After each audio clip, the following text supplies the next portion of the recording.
Good morning, children. This is Sujit sir, and I hope all of you are safe and sound. In the previous class, we discussed about simple prepositions, and I am sure there is no doubt or confusion in your mind regarding simple prepositions. Therefore, let us discuss compound prepositions today. Compound prepositions. Now students, what do we mean by compound prepositions? Let us have a look.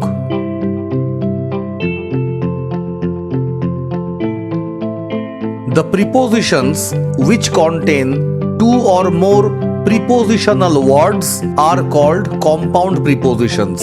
It is formed by prefixing the preposition to a noun, an adjective or an adverb. Therefore, students, compound prepositions are always in combination of two words. There will be a preposition in the beginning followed by a certain noun or an adjective or an adverb. Now students, let us look at some of the examples of compound prepositions.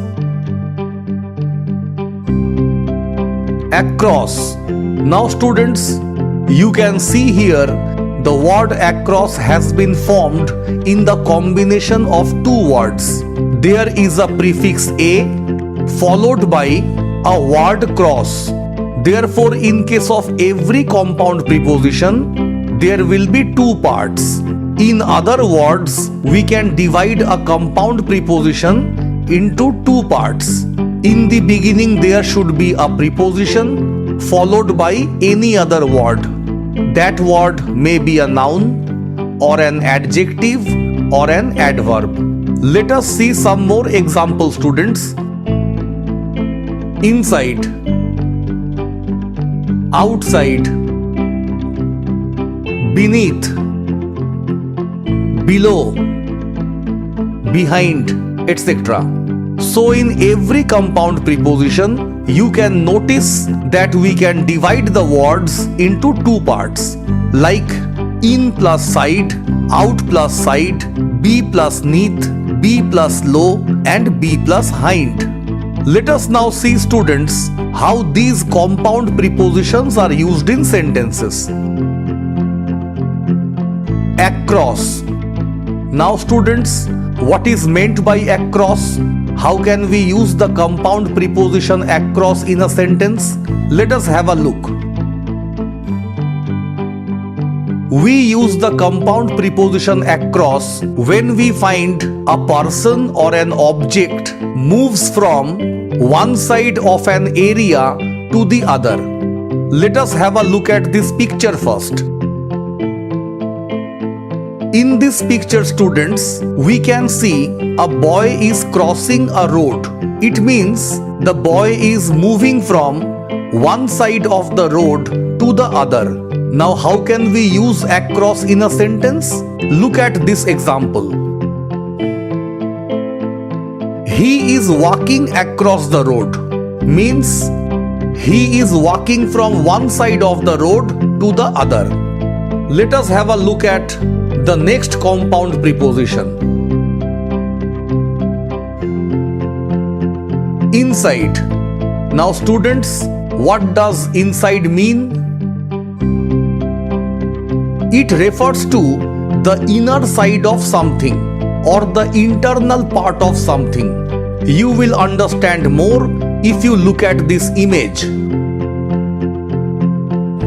In this image, we find a boy who has opened a box, and inside the box there are a few toys.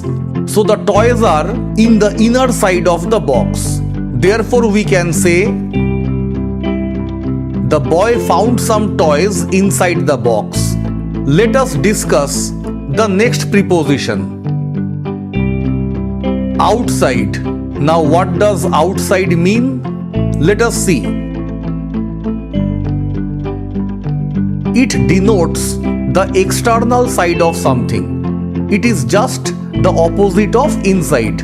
Look at this picture first. We find a car standing in the outer side of the house. or in the external side of the house. So we can say the car is parked outside the house. Let us look at the next compound preposition. Beneath. Now what does beneath mean, students? It is as same as under. Now under is a simple preposition, whereas beneath is considered to be a compound preposition because there are two parts in the word beneath. The first one, the prefix be followed by the noun neath. Have a look at this picture first. We find a boy standing under a tree. Now here in this situation, we can use the compound preposition beneath. Now what will be the sentence, students? The boy is standing beneath the tree. Let us now discuss the next compound preposition. Below. Now where can we use below? Let us have a look. Below refers to something which is directly at lower level. Now this picture will help you understand clearly. This is a 3-storied apartment.